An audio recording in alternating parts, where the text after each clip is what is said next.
Manufacturing companies. Oh, excellent. Where are the rest of you from? Oh, how many from consulting? Oh, that's bad. You should do something. No, seriously, I don't think there's anything inherently evil in consulting. I think that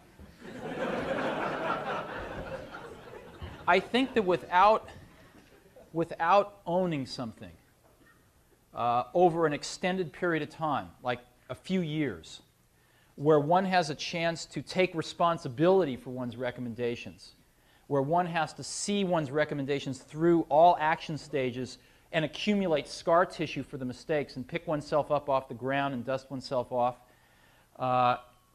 one learns a fraction of what one can. You're coming in and making recommendations and not owning the results, not owning the implementation, I think is a fraction of the value and a fraction of the opportunity to learn and get better. And so what you do get a broad cut at companies, but it's very thin. It's like a picture of a, I could use, I'm a vegetarian so I won't use steak, but it's like a picture of a banana. You might get a very accurate picture, but it's only two-dimensional. And without the experience of actually doing it, you never get three-dimensional. So you might have a lot of pictures on your walls. You can show it off to your friends. You can say, look, I've worked in bananas, I've worked in peaches, I've worked in grapes, but you never really taste it. And I think that's what I think.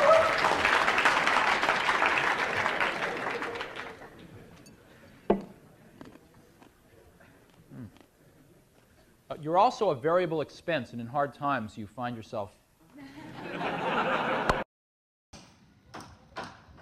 So, I mean, when I first saw that video, it made so much sense to me because I got to my training as an architect in consulting, and I had lots of exposure, and I don't think I regret starting out in consulting, even though a lot of my mates, started in more practical areas in construction and being on the field. I spent a lot of my time in the office, but what Steve says is actually very true, because when I eventually started doing more hands-on site, actually managing the product and creating the product, there's so much that gets hidden. There's so much that gets covered up under the screens, just the lines. When you start seeing the translation of each line, each circle, each decision you make, and how that translates to site constraints, either for or against the project success. It's such a huge and important point. Coming from consulting into construction, and because I avoided construction for a while, personal reasons. Just again, let's just say because of the stress, I just felt, come on, I don't want to get my hands dirty and involved with the way our market is. But I realized that if you're trying to really make an impact, make a difference, you haven't beaten that pie, you haven't beaten that banana. There's only so much you can do. Yes, we need partners, but I think there's some genius that you can uncover when you are working on full ends of the spectrum. And at Design Party, we are trying to go beyond just a design and construction. Our development. We also want to come from the ideation stage, okay, to say that, all right, what kinds of projects do we want to see, and how can we fund or finance those projects? So we want to come not just from the execution stage, consulting to construction. We want to go steps backwards to the development and be at the table where we're actually making those decisions that shape our built environment. So it was just another video I wanted to share to underscore the point that yes, there's so much life, there's so much between design and execution. I think I have to apologize to some contractors for how I treated them. Even though contractors love to cut corners, but I mean, many contractors cut corners, but we have very good ones as well.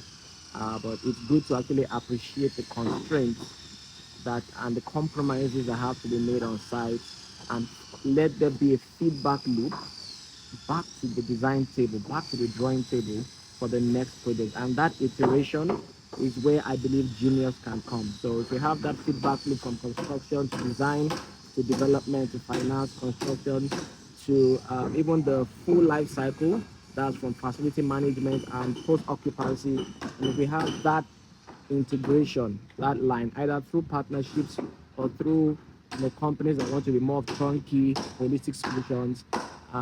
There's a lot of insights that, valuable, critical insights that can be derived from that and that can benefit our built environment. We really need creative, innovative solutions and structures to attack the urban problems we have in Lagos.